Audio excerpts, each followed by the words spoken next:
उसमें मुझे लगता है कि हाजी फजलुर रहमान जो है वो अपनी कूटनीति में कामयाब रहे, आखिरकार इमरान मसूद को पार्टी से निष्कासित कर दिया गया। और इमरान मसूद हैं जो इतना कुछ झेल भी रहे हैं, अगर उनकी जगह कोई और नेता होते तो अब तक निपट जाते। यहाँ राजनीति के दो धुरंधर थे, चौधरी यशपाल सिंह और ओम काजी रशीद मसूद, और इन दोनों परिवारों में विरासत बचाने का संकट है। कोई कह रहा है कि उनकी मीटिंग हो चुकी है राहुल गांधी से, वो फिर से कांग्रेस में जा रहे हैं, वो बड़ा चुनाव लड़ेंगे, इस बार बड़ी जिम्मेदारी के साथ जाएंगे। दूसरी ओर कुछ लोग लिख रहे हैं कि हाथी पालना सबके बस की बात नहीं है। तो अब इमरान को अगर बसपा ने निकाल दिया तो बसपा को भी उसका खामियाजा भोगना पड़ सकता है। नमस्कार, आप सभी का स्वागत है सिटी वेब न्यूज़ में। कल दोपहर के बाद से ही यूपी के सभी तमाम जो न्यूज़ चैनल्स हैं और व्हाट्सएप ग्रुप्स हैं उस पर एक ही चर्चा है कि इमरान मसूद को बसपा से निष्कासित कर दिया गया है। क्या कुछ कारण रहे उनको निष्कासित करने के? क्या इमरान ने अनुशासनहीनता की? क्या कुछ उनकी गलती रही? और क्या कुछ इसका भुगतान बसपा को करना पड़ेगा, क्योंकि एक बड़ा वोट बैंक मिला था इमरान मसूद की वजह से उनको। और इस पर चर्चा करने के लिए सहारनपुर के वरिष्ठ पत्रकार अवनिंदर कमल जी हमारे साथ हैं और शिवमणि त्यागी जी हैं, उन्हीं से चर्चा करेंगे। सर, किस तरह से देखते हैं इमरान मसूद के निष्कासन को, और जिस तरह से कल से ही इसकी चर्चा चल रही है यूपी में? देखिए, इमरान मसूद के निष्कासन के पीछे कई वजहें हैं। पहली बात तो यह है कि इमरान मसूद का जो मिजाज है, जिस तरह से वो एग्रेसिव लीडर है और उनको पश्चिमी उत्तर प्रदेश का फायर ब्रांड लीडर कहा जाता है, तो बसपा का जो सांचा और ढांचा है उसमें इमरान फिट नहीं बैठ रहे थे। मतलब उनके मिजाज के अनुकूल नहीं थी बहुजन समाज पार्टी। जब उन्होंने ज्वाइन किया था तब भी हमने अपने अखबार में एक लेख लिखा था जिसमें इस चीज़ को मैंने इंगित किया था। और आप देखिए कि जो बहुजन समाज पार्टी से सहारनपुर सीट से सांसद हैं हाजी फजलुर रहमान, तो इमरान के आने के बाद वो असहज महसूस कर रहे थे और इमरान उनको लेकर असहज थे। अक्टूबर महीने में उन्होंने समाजवादी पार्टी छोड़ी थी, इमरान मसूद ने बसपा में ज्वाइनिंग की थी, और तब से लेकर कल तक बसपा के किसी भी कार्यक्रम में ऐसा नहीं हुआ कि इमरान मसूद और हाजी फजलुर रहमान साथ रहे हों। और ये पिछले 2-3 महीनों से लग रहा था कि इमरान का छोटा किया जा रहा है। शमसुद्दीन राइन जो पश्चिमी उत्तर प्रदेश के दोबारा प्रभारी बनाए गए हैं, वो लगातार हाजी फजलुर रहमान के यहाँ आए, कई मीटिंगें हुई और बहन जी तक संदेशा भी दिया गया। और नगर निगम चुनाव में इमरान मसूद की समधन खदीजा मसूद चुनाव लड़ी और वो हार गई। तो एक तरह से दोनों नेताओं में कतर विरोध जारी रही, और उसमें मुझे लगता है कि हाजी फजलुर रहमान जो है वो अपनी कूटनीति में कामयाब रहे, आखिरकार इमरान मसूद को पार्टी से निष्कासित कर दिया गया। जो हाजी फजलुर रहमान के सामने एक पहला पड़ाव था उसमें उन्होंने जीत हासिल की कि इमरान पार्टी से बाहर हो गए और लोकसभा का रास्ता हाजी फजलुर रहमान के लिए क्लियर हो गया। देखिए, क्लियर अब जो स्थिति बन रही है उत्तर प्रदेश में, जैसे अब इंडिया गठबंधन में समाजवादी पार्टी, राष्ट्रीय लोकदल, आसपा, कांग्रेस ये साथ हैं, और वे 1-2 दिन से बातें छन कर आ रही हैं कि बहुजन समाज पार्टी भी इस गठबंधन में आ सकती है। हालांकि मायावती ने भी 17 जुलाई को दिल्ली में प्रेस वार्ता की थी तो उन्होंने कहा था कि अकेले दम पर बहुजन समाज पार्टी उत्तर प्रदेश में चुनाव लड़ेगी। और मुझे नहीं लगता कि अकेले दम पर बहुजन समाज पार्टी अगर लड़ती है तो उसको कुछ खास हासिल नहीं होगा। विधानसभा चुनाव में आप देखिए कि उसको केवल 1 सीट मिली है। मतलब कि जो पार्टी 2007 में पूर्ण बहुमत के साथ मायावती ने उत्तर प्रदेश जैसे बड़े सूबे की सुल्तानी की पूरे 5 साल तक, वो पार्टी 2022 तक आते आते बिल्कुल धराशायी हो गई, जमी दोज हो गई। तो अगर मायावती इस गठबंधन में आती हैं, सीटों के बंटवारे में उन्हें कुछ सीटें मिलती हैं, जो मतलब उनके उम्मीदवारों को चुनाव लड़ने के लिए, तो कुछ प्रदर्शन अच्छा हो सकता है। जैसे पिछले लोकसभा चुनाव में सपा बसपा गठबंधन था तो 10 सीटें आई बसपा की, तो इस बार मायावती के सामने बहुत बड़ी चुनौती है। तो यहाँ की जहाँ तक बात है, अभी वो क्लियर पिक्चर नहीं है। बसपा अगर आ जाती है इंडिया गठबंधन में तो सहारनपुर सीट पर टिकट की दावेदारी को लेकर सिर्फ फुटबॉल होगी। कांग्रेस चाहेगी, अगर मान लीजिए इमरान कांग्रेस में जाते हैं तो उनको उम्मीदवार बनाया जाए, प्रबल संभावना कि इमरान कांग्रेस में जाएंगे। और समाजवादी पार्टी को इमरान मसूद ने छोड़ा है, अखिलेश यादव से उनका 36 का आंकड़ा हो चुका है। अखिलेश यादव भी यहाँ के लिए दावेदारी कर सकते हैं अगर ये गठबंधन रहा, बसपा भी आ जाती है। और तीसरा, बहुजन समाज पार्टी भी दावेदारी करेगी, भाई हमारा कैंडिडेट यहाँ से चुनाव जीता है तो हमारे कैंडिडेट को दिया जाए। तो एक तरह से टिकट के लिए त्रिकोणात्मक कतरबौत होगी अगर ऐसा होता है और नहीं होता है तो बसपा से मुझे लगता है कि अगर बसपा नहीं आती है इंडिया गठबंधन में तो हाजी फजलुर रहमान पर मायावती बिल्कुल दांव लगाएंगी। और बसपा का जो कल्चर है उसमें मुझे लगता है कि वो हाजी फजलुर रहमान जितना फिट बैठते हैं इमरान नहीं। इमरान ने अभी एक तहमत भी लगाई, उसमें जो भी सच्चाई होगी हम 5 करोड़ नहीं दे सकते। तो ये सब सारी चीज़ें हैं। अगर गठबंधन नहीं होता है, गठबंधन में शामिल नहीं होती है मायावती, तो यहाँ से हाजी फजलुर रहमान चुनाव अवश्य लड़ेंगे। लेकिन इमरान इन सब के लिए चुनौती बनेंगे, क्योंकि इमरान ने साफ कहा है कि वो घर नहीं बैठेंगे, उनको लोकसभा का चुनाव लड़ना है। और मुस्लिम मतदाताओं का एक बहुत बड़ा तबका इमरान के साथ है। जो मुस्लिम युवा हैं वो इमरान मसूद पर सौ जान से न्यौछावर होते हैं और इसको इमरान ने कई बार साबित किया है। देखिए, इमरान की जहाँ तक बात है, वो 4 चुनाव हार चुके हैं, लेकिन वो ये कह लीजिए कि चुनाव भले नहीं जीत पाते लेकिन मतदाताओं को दिल जीत लेते हैं। बहुत अच्छा वोट मिलता है, बहुत मामूली मतों के अंदर से इमरान हारते हैं। तो लोग नहीं कहा जाता कि भाई देखिए इमरान को उनकी मतदाता साथ देते हैं लेकिन किस्मत साथ नहीं दे रही है।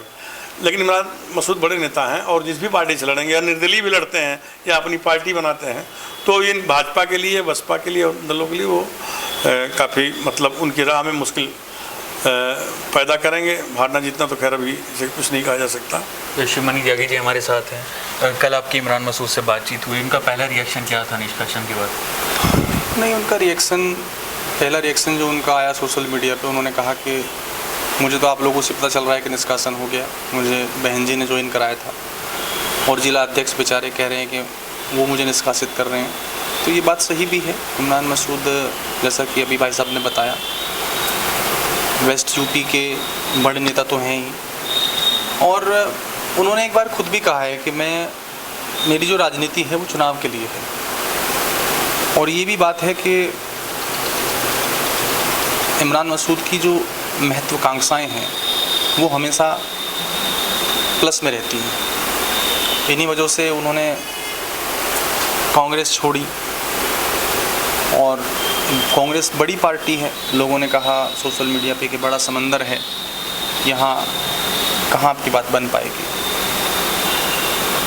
जिस परिवार ने लंबा राज किया हो, लंबे समय तक जनता उनके साथ रही हो, जिन्होंने खुद राजनीति मजबूती से की हो, बाद में जब ऐसी स्थितियां हों तो छोड़ना, इधर जाना उधर जाना, ये सब चीज़ें चलती रहती हैं।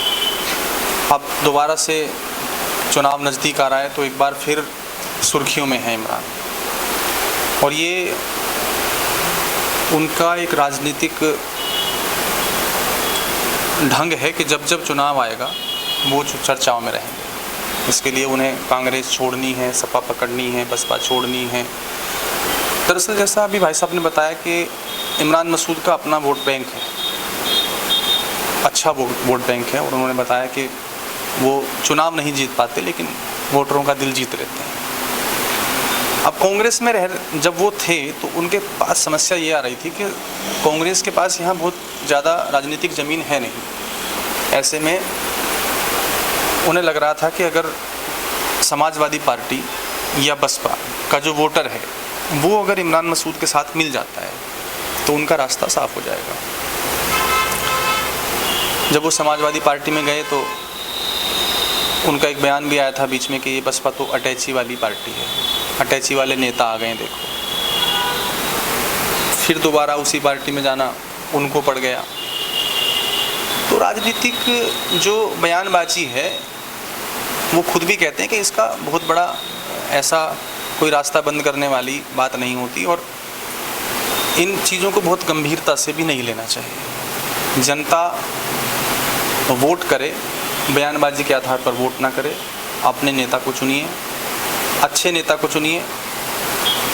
और जो भड़काऊ राजनीति है, बयानबाजी की राजनीति है, वो आप खुद देख सकते हो। जब कांग्रेस में थे तो सपा बसपा की बुराई किया करते थे, बसपा को अटैची वाली पार्टी कहा, फिर बसपा में आ गए, अब बसपा छोड़ दी है, सपा में गए थे, फिर सपा छोड़ दी थी, अब दोबारा कांग्रेस में जा सकते हैं। तो जब आप अपने वोट का निर्णय कर रहे हैं तो आप अपने वोट का निर्णय अपने विवेक के अनुसार कीजिए। किसी की बयानबाजी और जो गरम राजनीति, जब चुनाव नज़दीक होगा, आरोप प्रत्यारोप लगेंगे, उन आधार पर आपको वोट करना गलत है, जाति आधार पर, धार्मिक आधार पर वोट करना गलत है। जहाँ तक बात है इमरान मसूद की, तो वो चुनाव लड़ेंगे ही और ये उनका निर्णय है। इस समय उन्होंने बसपा को छोड़ा, निष्कासित किया गया, उनको निष्कासित किया गया, लेकिन निष्कासित करने के जो हिंट थे वो इमरान मसूद ने खुद ही दिए। उन्होंने अभी हाल ही में एक इंटरव्यू में कहा, राहुल गांधी की तारीफ़ की। जब एक पार्टी में आप रहते हैं तो दूसरी पार्टी की तारीफ़ करना इसका सीधा संकेत होता है कि, और चर्चाएं हैं कि उनकी राहुल गांधी से अभी बात भी हुई है। तो ये बहुत सारी चीज़ें हैं और अभी सोशल मीडिया पर लोग इन सब चीज़ों को एंटरटेनमेंट के रूप में भी लेते हैं। पिछले दिनों इमरान मसूद का एक वीडियो क्लिप सभी ने देखा, बहुत वायरल हुआ, उनके घर के बाहर ही था। वो अपने लोगों से कुछ कह रहे थे कि आपने मेरे साथ ये क्या कर दिया, आप लोग अगर सुधर जाओ तो ऐसा क्यों होगा। तो ये एक लोग जो जनता है, जो वोटर है, वो भी कुछ ट्विस्ट चाहता है और वो ट्विस्ट किसी और नेता के पास नहीं है, इमरान मसूद के पास है। उन्होंने फिर एक ट्विस्ट दे दिया, कहानी में फिर से एक नया मोड़ ले आए हैं, चुनाव से पहले फिर सुर्खियों में हैं। तो ये भी एक उनकी जो राजनीति का ढंग है उसका एक पार्ट है और वो खुद कहते हैं कि मुझे इससे क्या फ़र्क पड़ता है, मैं किसी भी पार्टी में रहूं, मेरा अपना खुद का वोट बैंक है और वो है भी। पिछले दिनों जो वोट प्रतिशत हैं उसमें वो साबित भी हुआ है। तो सोशल मीडिया पर तो लोग अभी भी तरह तरह के कमेंट कर रहे हैं। कोई कह रहा है कि उनकी मीटिंग हो चुकी है राहुल गांधी से, वो फिर से कांग्रेस में जा रहे हैं, वो बड़ा चुनाव लड़ेंगे, इस बार बड़ी जिम्मेदारी के साथ जाएंगे। दूसरी ओर कुछ लोग लिख रहे हैं कि हाथी पालना सबके बस की बात नहीं है। तो लोग मज़े भी लेते हैं और अब जो भी होगा, देखो निर्णय तो उन्हीं ने लिया है, हम लोग सिर्फ चर्चा कर सकते हैं उनकी क्या रणनीति है और ये क्या करने जा रहे हैं, उससे आने वाले समय में ही पता चल पाए। आपने निष्कासन की एक वजह बताई, जो बीतों दिनों उन्होंने एक इंटरव्यू दिया और राहुल की उसमें जमकर तारीफ की। क्या सिर्फ एक वो इंटरव्यू ही वजह है निष्कासन की? नहीं, वजह बहुत सारी हो सकती हैं, लेकिन पर्दे के बाहर तो ये वजह लोगों को दिखाई देती है। आंतरिक क्या है क्या नहीं है ये तो वो जानते होंगे या पार्टी जानती होगी। अब इमरान मसूद ने खुद ही कहा कि जितने भी कोऑर्डिनेटर हैं वो नहीं चाहते कि मैं चुनाव लड़ूं बसपा में। हो सकता है उनको लग रहा हो कि आगामी जो चुनाव आ रहा है उसमें उनको टिकट ना मिले या उनको वो जिम्मेदारी ना मिले जो वो चाहते होंगे, इस पर कोई बात हुई हो, कुछ भी हो सकता है। लेकिन बाहर जो लोगों को दिखाई दिया वो यही था कि अभी उन्होंने एक इंटरव्यू दिया और उसमें खूब जमकर तारीफ़ की। इंटरव्यू से पहले शमशुद्दीन राइन यहाँ आए 2 दिन पहले और जिस तरह इमरान के समर्थकों ने नारेबाजी की, एमपी के खिलाफ नारेबाजी की, मौजूदा एमपी हाजी फजलुर रहमान, कहीं ना कहीं इसकी नेगेटिव रिपोर्ट ऊपर गई दरबार में और वहाँ से उनको निष्कासन का पत्र जारी कर दिया गया। हाँ, बिल्कुल हो सकता है। देखिए, कोई भी चैन एकदम से नहीं बनती, उसके लिए कड़ियाँ जुड़ती हैं, एक के बाद एक कड़ियाँ जुड़कर कोई चैन बनती है। कोई भी परिवर्तन एकदम से नहीं होता, उसके लिए एक लंबी चैन बनती है। तो बहुत सारी चीज़ें हो सकती हैं। अब ये उनका पार्टीगत मामला है, उनका व्यक्तिगत मामला है या उनका राजनीतिक मामला है, वो बेहतर बता सकते हैं और इस पर चर्चा करने से भी कुछ होगा नहीं कि वो क्यों निकाला गया। अब तो लोगों को बस ये है कि वो निकाल दिए गए हैं और अब किस पार्टी में जाएंगे या कैसे चुनाव लड़ेंगे, इस पर लोगों का ध्यान है। एक लंबे समय से जिले को नेतृत्व दे रहे मसूद परिवार इस समय राजनीति से पूरी तरह बाहर हो चुका है। चाहे उनके भाई की बात करें, देर शाम उनको भी पार्टी से निष्कासित कर दिया गया। सर, किस तरह से देख रहे हैं? काजी रशीद मसूद इतने लंबे समय से जिले को नेतृत्व दे रहे थे और इस समय पूरा मसूद परिवार राजनीति से बाहर हो चुका है। देखिए, जहाँ तक सहारनपुर की सियासत की बात है, केवल मसूद परिवार ही नहीं, यहाँ राजनीति के 2 धुरंधर थे, चौधरी यशपाल सिंह और ओम काजी रशीद मसूद, और इन दोनों परिवारों में विरासत बचाने का संकट है। जगदीश राणा का भी परिवार हम कह सकते हैं कि राजनीति में सक्रिय रहे, वो कैबिनेट मंत्री रहे उत्तर प्रदेश सरकार में, फिर बसपा से सांसद रहे। 2009 के चुनाव में उन्होंने अपने ही उस्ताद गुरु काजी रशीद मसूद को चुनाव हरा दिया था बसपा के टिकट में 2009 में। तो ये मतलब तीसरा परिवार है। और राजेंद्र राणा को भी कह लीजिए तो वो भी 2 बार मंत्री रहे। उनके बेटे कार्तिक राणा देखिए चुनाव लड़े और हार गए। तो इस सहारनपुर में 3-4 परिवार ऐसे हैं जहां विरासत बचाने का संकट है। काजी साहब 10-11 बार सांसद रहे, राज्यसभा लोकसभा को मिला करके, केंद्र में मंत्री रहे, वो उपराष्ट्रपति का चुनाव लड़े, एपीडा चेयरमैन रहे। बड़ा उनका सुनहरा सियासी सफर रहा। इसी तरह से चौधरी यशपाल सिंह का है। अब आप देख लें कि चौधरी यशपाल सिंह की जो उनकी संतति है, मतलब उनके बेटे वो 2-3 चुनाव लगातार हार चुके हैं। तो वहाँ भी मतलब एक रिक्तता है, खालीपन है। ये दिल्ली और लखनऊ की डगर इन दोनों परिवारों, चारों परिवारों में कोई आसान नहीं कर पाया है। तो अब बहुजन समाज पार्टी का कुछ अलग ही कल्चर है उसमें।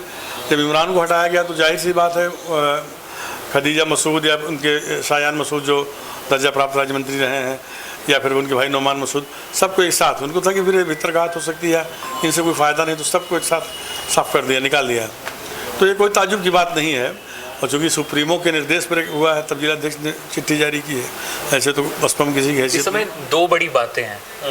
इमरान मसूद ने क्या गलती करी कि उनको पार्टी से निकाल दिया गया, और बसपा ने क्या गलती करी इमरान मसूद को निकाल कर। इमरान की क्या गलतियां थी कि कारण? देखिए गलती, देखिए राजनीति में सब नहीं होता कि कोई गलती आपने करी। आप कोई बच्चा है कि वो पढ़ने नहीं गया तो पिता उसके डंडे से पिटाई करा गया, उसको जिस तरह बस्तों का जिक्र हुआ कल। देखिए बस्तों की बात अपनी जगह पर है। देखिए अभी वो अपनी संधन के लिए टिकट लेकर के आए मेयर का, तो अब इमरान खुद ही कह रहे हैं कि मैं 5 करोड़ नहीं दे सकता। तो बसपा के बारे में सब कहा जाता है कि वहाँ रसीद बुक चलती है, रजिस्टर चलते हैं, फाइल बनती है। तो अब ये पार्टी की अंदरूनी बातें हैं। अब इमरान को अगर बसपा ने निकाल दिया तो बसपा को भी उसका खामियाजा भोगना पड़ सकता है चुनाव में। और इमरान के लिए अगर बसपा नहीं हो कांग्रेस में जाते हैं तो देखिए दोनों जनाधार से छिटकी हुई पार्टियां हैं। देखिए इमरान एक ऐसे नेता हैं जिनका अपना खुद का वजूद है, वो पार्टी से नहीं, उनके जो चाहने वाले हैं, उनके जो समर्थक हैं, वो इमरान वो विचारधारा से जुड़े हुए नहीं हैं। वो इमरान को जानते हैं कि इमरान जिधर जाएंगे वो जाएंगे, वो पार्टी को नहीं देखते फिर कि इमरान किस पार्टी में। बसपा में गए तो बसपा, इमरान का व्यक्तिगत अपना वजूद है, पार्टीगत नहीं है। इसलिए मुझे लगता है कि अगर इमरान समझदारी करेंगे तो मुझे लगता है कि वो अपना दल बनाएंगे या निर्दलीय चुनाव लड़ेंगे। और निर्दलीय चुनाव लड़ना उनके लिए हमको लगता है कि मुफीद होगा, क्योंकि वो निर्दलीय कैबिनेट मंत्री रहे, जगदीश राणा को हरा दिए थे विधायकी में, तब मुजफ्फराबाद सीट थी। तो हो सकता है कि इमरान अगर मान लीजिए नहीं तो, क्योंकि कांग्रेस का यहाँ कोई जनाधार नहीं है, वो जनाधार इमरान का होगा। अगर इमरान 4 लाख वोट कांग्रेस के टिकट पर ले आते हैं, इमरान कांग्रेस के 2 विधायक बनवा देते हैं। 2017 के विधानसभा चुनाव आप देखिए, मसूद अख्तर देहात सीट से जीते, किसके दम पर? इमरान मसूद के दम पर। और इसके बाद नरेश सैनी कांग्रेस से जीते बेहट से, इमरान मसूद के दम पर। इमरान मसूद खुद चुनाव हार गए। तो इस समय क्या देखते हैं कि रालोद में जाना उनके लिए अच्छा रहेगा? देखिए रालोद और समाजवादी पार्टी का भाई ये तो उनका गठबंधन है। अखिलेश यादव बिल्कुल इमरान को पसंद नहीं करते, इमरान सपा में शामिल भी हो गए, लेकिन उनको तरजीह नहीं दी, इसलिए इमरान ने समाजवादी पार्टी छोड़ दी। तो रालोद का मुझे नहीं लगता कि बहुत रालोद में जाने का कोई, कांग्रेस जो कि राष्ट्रीय पार्टी है और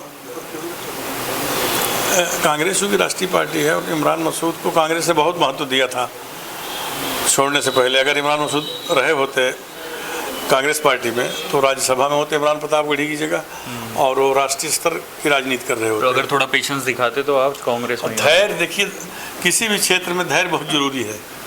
इमरान के साथ यही हुआ कि उन्होंने जो है बहुत जल्दी पार्टी बदली और उसका उन्हें नुकसान उठाना पड़ा। आप किस तरह से देखते हैं और दोनों को कहाँ माइनस पॉइंट? बिल्कुल ठीक कहा उन्होंने। अभी अमरिंदर कमल जी ने जो कहा कि बहुत जल्दी परिवर्तन करना आपको कहीं ना कहीं नुकसानदायक तो होता ही है।